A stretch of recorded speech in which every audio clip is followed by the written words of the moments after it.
What's up, guys? This video goes out to Mango Man V. He left me a comment the other day and he said that he's new to training. He's been doing it for about 5 months now and he's not really sure how he should be training and what exercises he should be doing. He says that people tell him try a bro split, try a full body workout, do this exercise, go this many days a week, and he asked for help. Now, I would love to share with you some advice that I learned from the very beginning, because the beginning is one of the hardest parts. You got to get started. You have to set yourself up to make massive gains and progress. And it's a lot of fun when you get the hang of it, when you start to learn these exercises and learn to feel your body and what your body responds to, the training, the foods, the amount of rest you need. It's a lot of fun, guys. So today, I want to start this off with talking about what we need, okay? We need a foundation when we first start lifting. We are the sculptors, all right? We have to get that rock that we can chip away at every week. Now, when it comes to training, the most important thing I think in the beginning is to know what we're trying to achieve, all right? If we're trying to build muscle, what has to happen to build muscle? Okay, we have to apply stress to the muscle, and when we do that, when we apply enough stress, this muscle breaks down. When we rest, this muscle recovers, it builds itself back up a little bit stronger, a little bit bigger each time. All right, that's hypertrophy. Okay, hypertrophy. I can't even say that word. Hypertrophy, something like that. All right, the muscle is growing and building stronger. Now, that's all we got to worry about in the beginning. All right, we break it down, we go home, we eat, we rest, and we grow. It's simple. We don't have to overcomplicate this at all. Now, how do we do this efficiently? Okay, because some guys will tell you, you'll see routines in muscle magazines and wherever, people telling you, oh, try this move laying down, standing on one leg on a bow shoe ball, doing curls. And you see this and you're like, shit, do I gotta do that? No, you don't gotta do that, guys. There are basic moves that have been done by some of the greatest bodybuilders in the world. Okay, so what are we gonna do? We're gonna follow after them. In the very beginning, I looked to Arnold Schwarzenegger. Who better, right? I wanted those 21, 22-inch biceps. I wanted that chest. I wanted to be like him. I bought his encyclopedia. I learned a lot of these basic compound moves, they're called. Stuff like deadlifts, squats, rows, military press, barbell bench press, and so on. We'll go into a few more. But compound movements are going to stress the muscle without, you're not doing stuff like no single hand, no isolation movements where we have a cable and we're doing these curls, right? It's not stressing the muscle enough. In the beginning, we need to build a foundation, get the muscles used to lifting heavy weights, our whole nervous system, our physiology used to lifting weights, moving weights, and it's going to respond. So these compound movements, I want to point out a few that I do every single week, and I started in the beginning, I still do them now, because they're going to help build your body and make you very strong. So, before we move on, I'd like to talk about training frequency. Training frequency, it's up to you, Mango. Alright, I like to train, okay? So I train about 4, 5, sometimes 6. I've trained 7 days a week. Now, I think my body responds best when I do 5, okay? Because rest is very important. You can't always beat it up. You need that yin, all right? If you can't just be yang, constantly crushing it in the gym and not resting enough. So it's very important, even if your body feels like it can keep going, right? You might need to rest a little more. But that's you. You have to learn that, and you will with time. Okay, it takes time. Next, should you do a full body routine or a bro split? Again, that's another thing that you have to learn with time. If people are telling you try a full body routine, well, give it a try. I've tried it a few months ago, okay? For the last 2 months, I was doing these full body. I would deadlift, I would do shoulders, I would do a little calves, whatever, just kind of all over. And then the next day, I would do something like chest, biceps, hamstrings, just whatever. And then I'd rest a day on, rest a day on, rest a day on, so on. I don't really like that. And I think it's because in the beginning, I started training. I did the chest and triceps Monday. I did the back and biceps Tuesday. I did the legs Wednesday. I would rest. I would do shoulders and calves next, and so on. Now, let's just start with exercises, because I think that the types of exercises you're doing are the most important. Remember what I said. You want to stay away from isolation. And if you're going to throw isolation moves in there, I think it's very important that you put those towards the end.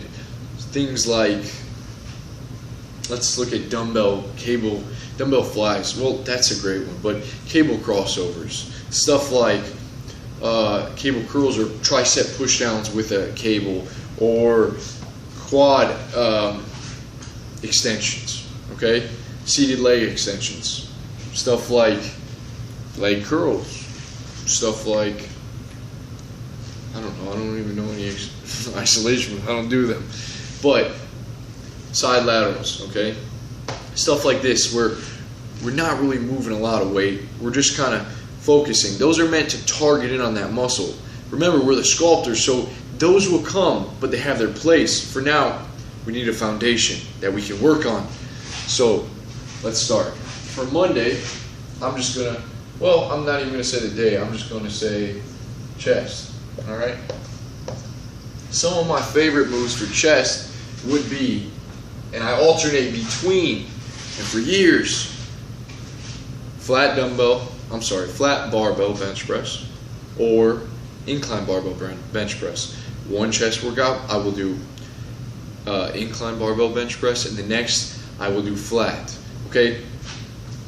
Either way, you're going to hit the chest, whatever you prefer, guys. There's people that say it doesn't matter, you can't really, your chest is just one thing, you can't really build the upper and the lower and the middle, that doesn't exist. But do what you feel works best. I think that incline hits my chest harder than flat does, so I've been doing that primarily.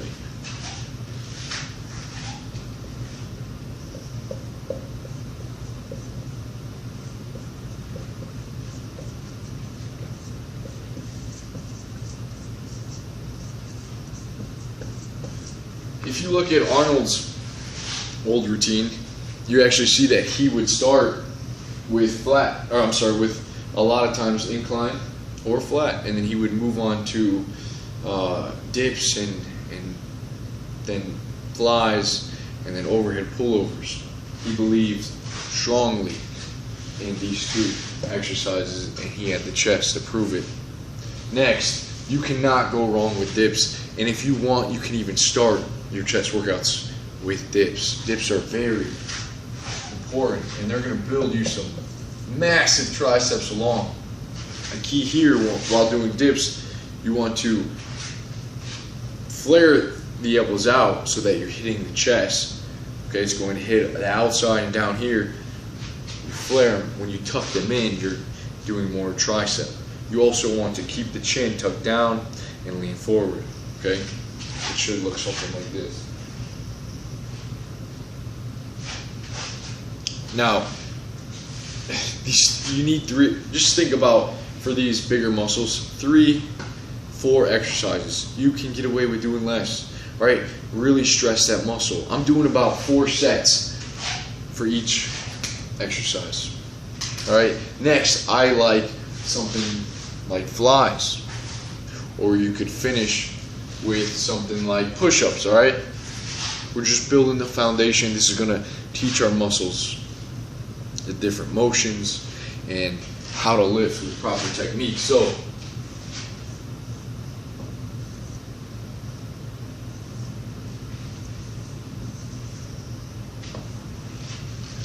flat incline bench presses, dips, and flies is going to hit your whole chest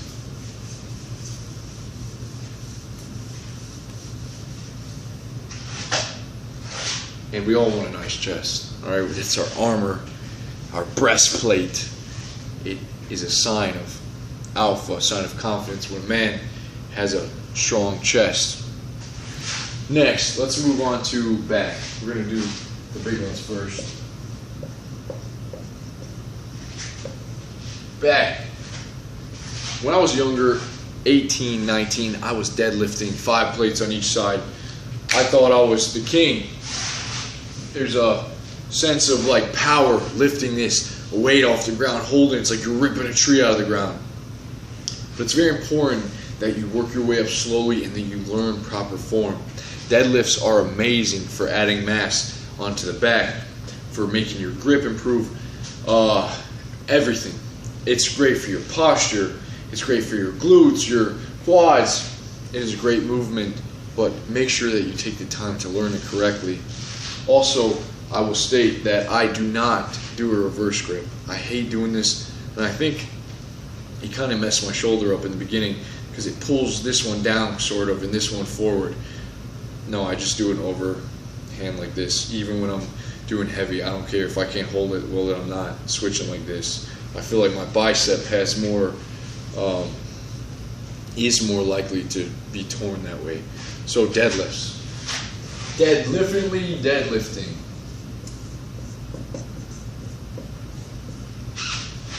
Next, and this is right behind deadlift. You can do this first 2 pull-ups, chin-ups, whatever. Dorian Yates said pull-ups he thought were better because they hit more of the lower lats. You can do whatever. But for our lats, guys, this is going to make us wide. You can feel the lats flare out while doing pull-ups. Alright? Am I confusing chin-ups and pull-ups? I don't know why I'm confusing those right now. Anyways, pull-ups. Wide grip or close grip. Either way, you're pulling yourself up. Next. And when you can't, if you can't do pull-ups, guys, if you're a beginner, you're probably not going to do a lot of pull-ups. Seated lat pull-downs, okay? Really, in the beginning, you want to work on feeling the lats work. When you come down, you are imagining pulling with the elbows. These are just hooks. You're hooking the hand on and then pulling back with the lats. You can feel the lats. I'm not rocking back and forth. I'm learning to engage. I'm pulling my shoulder blades back, letting the lats contract, the arms follow. Boom, boom, just like that. Next, rows. Bent over barbell rows are a great move for building the back, for thickening up the upper back, for building your spinal erectors. Your spinal erectors alongside the lower back, or they run up all the way to here. It's a great movement. Again, invest in learning this movement properly.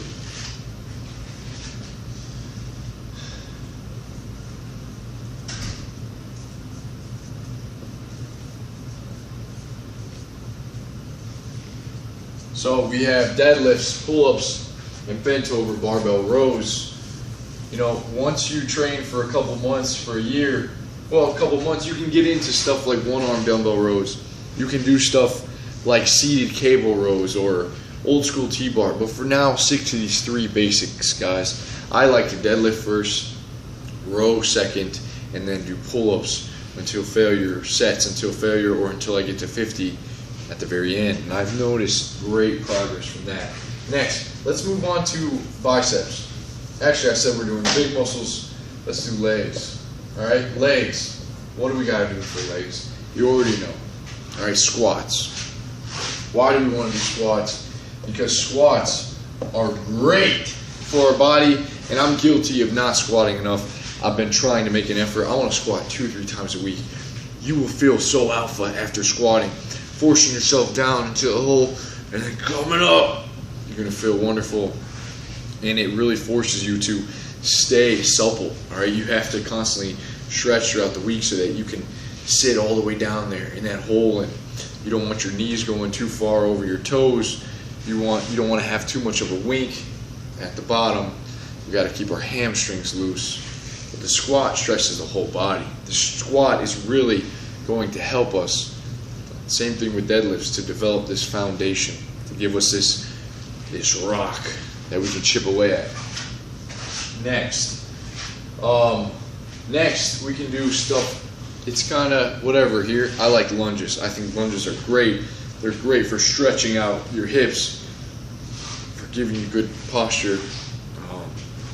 So lunges, or let's do just these. We'll do leg press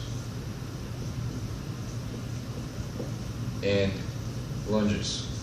All right, these three for legs: squats, leg press, and lunges. I guarantee that your body grows and you feel massively stronger. If you're gonna do legs, do these three things.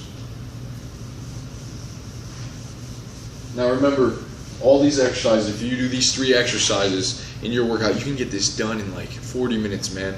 I'm doing about 4 sets. I'm keeping my reps about 8, okay? You don't got to worry about going 15, 20 reps, okay? You don't have to really worry about supersets yet, or drop sets, or all these lifting techniques. Just focus on 4 sets of 8, and when you get to 8, you're using a weight that causes you to fail. Right, you're stressing that muscle. Let's move on. Let's go to arms. We'll do biceps first. From the very beginning, paying attention to Arnold, bicep curls, barbell bicep curls are fundamental to building great arms.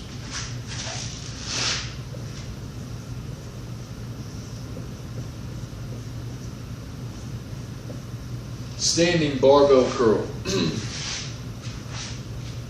Load that weight up, baby. Actually, you don't even got to worry about going too heavy with biceps. It's a relatively small muscle, and barbell curls are going to hit it.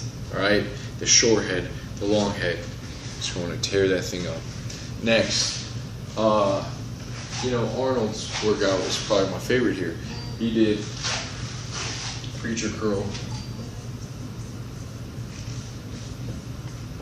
And then he would do something like a standing dumbbell curl. I love standing dumbbell curls because it really, I said no isolation, but for biceps they are small, so you can get away with doing some standing dumbbell. Or an incline curl. Check out what an incline curl is. You sit down on an incline, you let the arms hang, and you're getting this crazy squeeze. It feels like the floodgates are opening up through your arms. So I'll put standing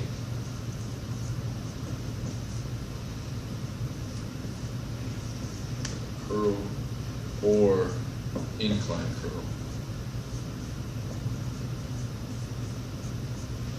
Alright, barbell curl, preacher curl, and standing dumbbell or incline curl is going to give you guys some great biceps. Now, again, moving to the back of the arm, we're going to triceps. I see everyone doing these little push downs. Man, these guys do not have huge arms that are doing this. Alright, you want huge arms. Again, dips are going to give you a lot of meat on the back of your triceps. You can do these on a bench, you can do it on the parallel bars. With this, you don't really want to. Let me just finish this real quick and then my camera's going to die. Dips, skull crusher, and overhead press with a dumbbell extension. Alright?